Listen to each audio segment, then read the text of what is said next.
하나님의 말씀은 창세기 25장 31절로부터 33절 말씀입니다.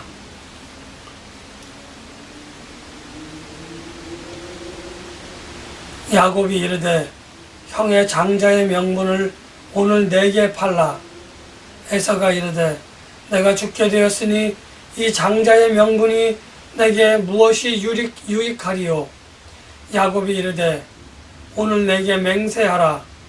에서가 맹세하고 장자의 명분을 야곱에게 판지라. 아멘. 창세기 25장은 여러가지 의미를 가질 수 있겠지만 이제 창세기가 시작된 창조 시대가 끝나고 족장 시대의 문을 열었던 아브라함이 죽는 장면이 나옵니다.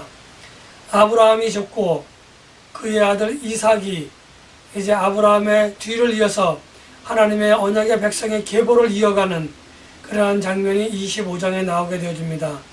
뿐만 아니라 아브라함의 죽음뿐만 아니라 아브라함의 또 다른 아들 이삭의 이복형인 이스마엘이 죽는 장면 또한 창세기 25장에 나옵니다.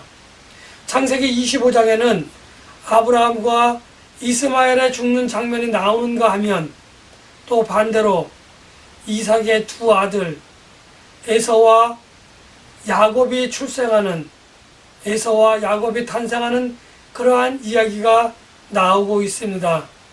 두 사람의 죽음과 두 사람의 출생이 갖는 이유는 단순한 죽음과 단순한 삶이 아니라 하나님의 언약의 계보가 아브라함에서 끝나지 않고 이삭으로 이어지고 또 이삭에서 에서에게 이어질 것인가 야곱에게 이어질 것인가 하는 그 언약의 통로가 정해지는 그런 중요한 장이기도 합니다.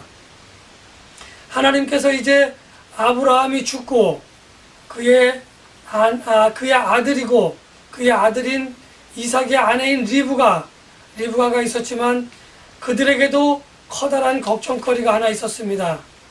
아브라함에게 있었던 걱정거리가 이삭과 그의 아내 리브가에게도 여전히 이어지고 있습니다. 그것은 무엇인가 하면 바로 아브라함이 그의 아내 사레가 임신하지 못하여 고민하고 걱정하며 근심하고 불안해하였던 그러한 그 고민과 걱정, 불안과 근심이 그의 아들인 이삭에게도 그대로 전가되어지고 있습니다. 그러나 이삭과 리브가 아브라함과 사레가 달랐던 점은 아브라함과 사레는 마냥 기다리고 하나님의 약속을 기다리고 있었지만 이삭과 리브가는 아내의 임신이 되어지지 않자 그는 하나님께 무릎을 꿇고 아내와 함께 하나님께 무릎을 꿇고 하나님께 간구하여 마침내 에서와 야곱을 탄생하게 하는 그러한 하나님의 은혜를 입게 되어집니다. 사실 물리적으로 보았을 때 하나님께서는 언약의 통로가 에서를 통해서 이어져야 하는 것이 물리적인 그러한 명분이었지만 하나님께서는 리브가가 쌍둥이를 임신하였을 때에 그 두 아들이 리브가의 뱃속에서 서로 다투게 하셨고 그 다툼으로 인하여 그의 작은 아들이었던 야곱이 언약의 백성으로 선택되어지는, 이미 하나님의 언약의 백성으로 그렇게 피택되어지는 그러한 결과를 가져옵니다. 싸워서 이겼기 때문에 피택되어진 것이냐 아니면 피택되었기 때문에 그것을 잃지 않으려고 하는 형인 에서가 그렇게 동생 야곱과 싸웠느냐 하는 것에 대해서는 왈가왈부하는 그러한 논쟁이 많이 있지만 중요한 것은 하나님께서 에서를 택하지 아니하시고 하나님께서 야곱을 택하셨다고 하는 겁니다. 하나님께서 야곱을 택하신 그 이유는 표면적으로는 에서가 오늘 본문에서 읽은 것과 같이 에서가 장자의 명분을 소중하고 귀중하게 여기지 않은 것이라 이렇게 우리는 알고 있었고 그렇게 배웠지만 실제로는 그의 어머니 리브가의 뱃속에 있을 때에 이미 하나님께서는 정해 놓으셨다고 하는 겁니다. 그런데 이렇게 하나님께서 정해 놓으셨던 장자의 명분은 이제 에서가 배가 고팠던 에서가 야곱에게 팥죽과 떡 한 그릇에 그 장자의 명분을 파는 것으로 인하여 그것이 가시화되어지고 그것이 확정되어진다고 하는 것을 우리는 성경을 통해서 잘 알 수 있습니다. 이렇게 장자의 명분이 야곱에게 넘어간 여러 가지 이유가 왜 야곱에게 넘어갔느냐 하는 것은 굉장한 의미를 가지고 있습니다. 그렇다고 한다면 왜 에서는 장자의 명분을 그렇게 소홀히 했느냐 하는 것입니다. 장자의 명분과 그의 배고픔을 쉽게 맞바꿔 버릴 만큼 장자의 명분이 아무런 가치가 없었는가? 장자의 명분, 다시 말하면 그냥 단순하게 재산을 갖는 것, 아버지의 재산을 물려받는 것으로 장자의 명분이 끝나는 것이었는가? 그렇게 생각할 수도 있겠지만 장자의 명분이라고 하는 것은 엄청나게 큰 의미를 가지고 있는 것입니다. 우리가 신학적으로 기독론을 이야기할 때에 예수 그리스도에 관하여 이야기할 때에 예수님의 삼중직에 관해서 이야기를 하고 있습니다. 왕이고 제사장이고 메시아의 역할을 감당하셨던 예수님의 삼중직을 우리가 기억한다고 한다면 당시 장자의 명분은 이러한 예수님의 삼중직에 버금가는 엄청난 큰 특권이었고 엄청나게 큰 명분을 가지고 있었다고 하는 것을 우리는 기억해야만 합니다. 장자의 명분이라고 하는 것은 첫째는 단순하게 집안의 장자로서의 권리, 다시 말하면 집안을 통치하고 재산을 물려받는 것에 국한되어져 있지 않고 한 부족의 영적인 지도자라는 겁니다. 제가 아까 서두에 아브라함을 족장시대의 문을 열었다 이렇게 말씀을 드렸습니다. 바로 족장시대라고 하는 것은 작게는 자기 가족, 크게는 자기의 씨족, 한국식으로 이야기한다고 한다면 같은 성을 가진 사람들이 같은 마을에 모여 사는 그러한 것을 이야기하는데 그곳에서 최고의 우두머리라고 이야기할 수 있습니다. 한국식으로 이야기한다고 한다면 가문의 장자라고 이야기해야 되죠. 아무리 나이가 많다고 해도 그 사람이 그 집안의 장자의 명분을 이어가지 않는다고 한다면 나이가 어린 사람이 흔히 말하는 중종의 모든 재산과 모든 행사를 관리하는 중요한 직분을 맡았던 것 같이 장자는 그 부족의 영적인 지도자로서 모든 것을 결정하고 모든 것을 행할 수 있는 그러한 명분과 그러한 권위를 가졌다고 하는 그러한 사실을 우리는 기억해야만 합니다. 또 뿐만 아니라 영적인 지도자이기도 하지만 그 부족의, 다시 말하면 그 시족, 족장시대 한 마을의 무리의 모든 역할을 감당하는 또 다른 제사장이었습니다. 그래서 모든 종중을 대신해서 모든 가족들을 대신해서 하나님께 제사를 드릴 수 있는 제사장의 그러한 역할을 할 수 있는 큰 직분이었다고 하는 것을 또한 기억해야 될 필요가 있습니다. 그리고 무엇보다도 중요한 것은 가족과 가족 사이, 또 가족과 하나님과의 사이에서 중보자의 역할을 감당하는 그러한 중보자의 역할을 감당할 수 있는 그러한 직권을, 그러한 어떤 권리를, 권세를 가졌다고 하는 그러한 부분에 있어서 장자의 명분은 굉장히 중요하고 장자의 명분은 굉장히 큰 역할을 감당하고 있었다고 하는 것을 우리는 기억하고 있어야만 합니다. 이러한 것을 알고 있었던 야곱은 하나님으로부터 선택되어진 그 순간 태중에서부터 그의 형 에서와 싸울 수밖에 없었습니다. 이 싸움에 관해서는 단순한 싸움이 아니라 어떤 신학자들은 하나님의 나라와 그것을 이루지 못하게 방해하는 사탄의 세력의 싸움이라 이렇게 지칭하는 학자들도 있습니다. 중요한 것은 하나님께서는 야곱에게 그 장자의 명분을 맡기셨다고 하는 것입니다. 그것이 오늘 우리들에게 영적으로 전달되어져서 하나님을 섬기는 저와 여러분들에게 하나님께서는 장자의 명분을 주셨습니다. 그 장자의 명분은 하나님께서 우리를 하나님의 아들로 하나님의 양자로 삼아주셨기 때문에 우리는 하나님의 나라를 유업으로 받을 수 있는 그러한 장자의 명분을 마침내 우리는 가졌다고 하는 것에서 우리는 그 의미를 되새기고 되살리며 그렇게 우리는 그 의미를 가질 수가 있습니다.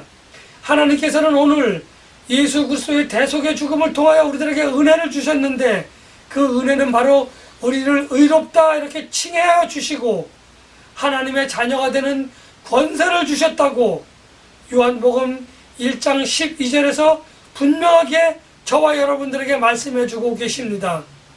에서가 하나님의 장자의 명분을 아주 소홀히 여기며 중대하지 여기지 않음으로 인하여 에서는 결국 장자로서 장자의 권리를 행하지 못하는 그러한 비극적인 삶을 살 수밖에 없었다고 하는 것, 그리고 그의 삶은 이후로 성경에서 그의 이름은 거론되지 않고 있습니다.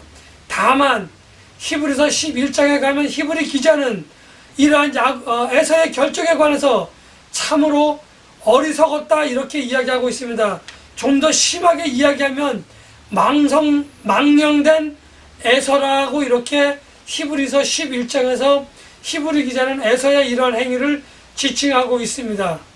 하나님께서는 저와 여러분들을 하나님의 자녀로 삼아주셨고 하나님의 나라를 유업으로 받을 수 있는 그런 소망을 주셨는데 우리는 하나님의 자녀가 된 것에 대해서 과연 어떻게 생각하고 있는지, 그것을 무엇보다 중요한 것으로 생각하고 있는지, 소홀히 생각하고 있는지 오늘 에서와 야곱의 삶을 통해서 저는 여러분들과 함께 돌아보고자 합니다.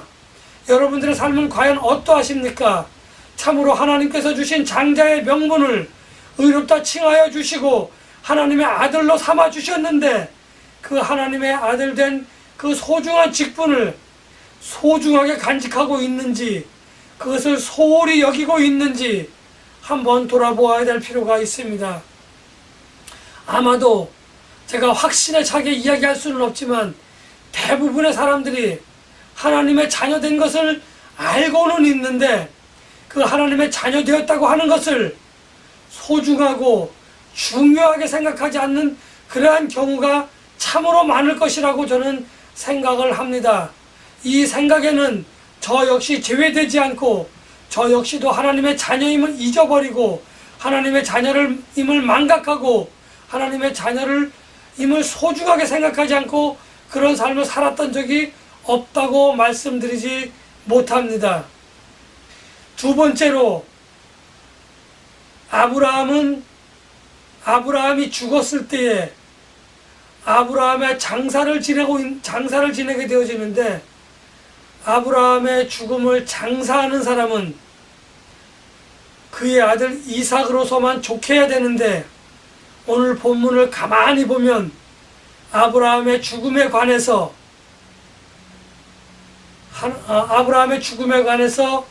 그 장사를 지내는 사람은 이삭의 이복형인 이스마엘과 이삭이 함께 장사를 지내고 있다고 하는 것입니다. 물론 아브라함의 세 번째 아내인 그두라와 그의 아들들도 있었지만 하나님께서는 이삭에게 그두라와 그의 아들들에게 재산을 일정 분배하고 그들을 멀리 떠나 살도록 그렇게 그들을 가문에서 멀리 내어보냅니다. 이삭과 이스마엘 이 두 사람은 참으로 사이가 좋지 않은 그러한 관계에 있을 수밖에 없었습니다.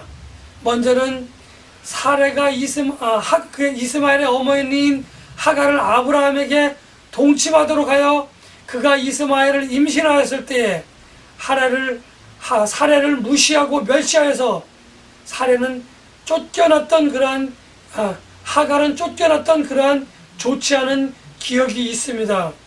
그리고 이삭이 젖을 떼던 때에 또 이스마엘이 이삭을 업신여기고 무시하고 멸시하여 사례로 인하여 아브라함은 이삭과 또 다른 그의 아내인 하갈을 가문에서 내쫓는 그러한 일들이 있었기 때문에 이삭과 이스마엘의 관계는 결코 평탄하지 못한, 순탄하지 못한 그러한 관계에 있었다고 말씀드릴 수 있습니다. 그럼에도 불구하고 아브라함의 장사를 이삭과 이스마엘이 함께 치렀다고 하는 것에서 우리는 아브라함의 지혜로운 삶을 볼 수 있습니다. 사라가 죽고 난 이후에, 아마도 사라가 죽고 난 이후에 아브라함은 이스마엘과 이삭을 불러서 둘을 화평하고 화친하게 하는 그러한 역할을 잘 감당했던 것을 우리는 유추 해석해 볼 수 있습니다. 그랬기에 이삭과 이스마엘은 사이좋게 그렇게 아버지의 장사를 지낼 수 있었고, 그리고 이스마엘과 이삭은 아버지의 장사가 끝난 후에 다투지 않고 잘 헤어질 수 있었다는 것입니다. 이후에 이스마엘이 아버지의 장사를 지낸 이후에 이스마엘이 죽었을 때에 아브라함의 죽음과 이스마엘의 죽음을 가만히 살펴보면 이 두 사람이 그 수를 다하였다 이렇게 이야기를 하고 있습니다. 기운이 다하여 죽었다 이렇게 이야기하고 있습니다. 그 기운이 다하여 죽었다고 하는 것은 육체의 힘이 떨어져서 무기력하게 그렇게 죽었다 이런 의미가 아니라, 성경적인 의미에서 가만히 살펴보면 이들은 하나님께서 주신 삶의 전체 기간, 다시 말하면 태어나서부터 하나님이 부르실 때까지, 하나님이 이제 내가 내 역할을 다 했으니 이제 내게로 오라 라고 부르실 때까지 그들은 하나님의 은혜를 충분히 누리고 하나님의 복을 충분히 누리며 하나님께서 자기에게 주신 그 사명을 잘 감당한 사람에게만 이러한 표현을 사용하고 있다고 하는 겁니다. 하나님께서는 아브라함을 언약의 백성의 첫 번째 통로로 삼으시고 그 역할을 잘 감당하게 하셨습니다. 아브라함이 때로는 실수를 하고 아브라함이 때로는 하나님의 뜻과 무관하게 살았지만, 그럼에도 불구하고 하나님께서는 아브라함을 사랑하셨고 은혜로 그 언약의 통로를 인정해 주시고 그렇게 잘 보호해 주셨습니다. 이스마엘 역시 하나님의 그러한 약속을 받았던 사람입니다. 하갈이 임신하였을 때에 사례로부터 쫓김을 당하였지만 그는 광야에서 하나님의 부르심을 듣고 광야에서 내 자손을 창대케 하리라 라고 하는 하나님의 언약의 말씀을 듣고 그는 다시 아브라함의 집으로 돌아가 거기서 이스마엘을 낳았고, 그리고 장차 이스마엘을 성장한 후에 아브라함에게 쫓겨나고, 그리고 그는 여러 자손 12명의 아들을 두어서 그 12명의 아들이 또 다른 아들을 낳음으로 그 또 다른 자손들을 낳음으로 인해 하나님께서 약속하신 창대케 하리라고 하는 그 약속을 하나님께서부터 지켜주셨고, 그는 하나님께서 주신 그 수명이 다하는 그날까지 비록 언약의 백성의 통로는 아니었지만 그 복과 은혜를 충분히 누렸다고 하는 것을 우리는 알 수 있습니다. 이처럼 이스마엘과 이삭이 화평하게 하나님의 약속을 누리며 또 아버지의 장사를 지낼 수 있도록 했다고 하는 면에 있어서 아브라함은 이삭과 이스마엘을 정말 그 관계를 서로 원망하며 멸시하며 시기하던 그 관계를 화평하게 만들었던 아름다운 아브라함의 노년의 삶을 통하여 저는 예수 그리스도가 하나님과 우리의 사이를 화평하게 하고 화친하게 할 수 있는 그 희생의 제물로 돌아가셨다고 하는 사실을 한번 생각해 보았습니다.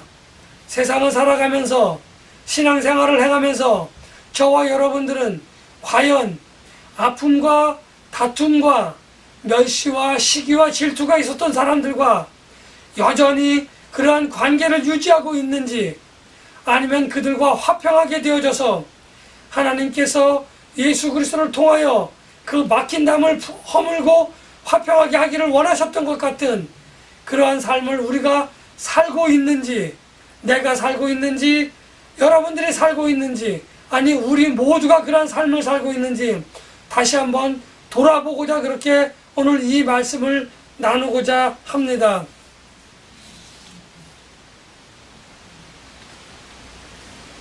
과연 여러분들은 과연 에서가 장자의 명분을 그렇게 소홀히 여기고 팔았던 것 같이 또 아브라함이 두 아들 이삭과 이스마엘을 화평하게 하셨던 것 같은 그러한 삶을 살고 있는지 한번 돌아보셔야만 합니다.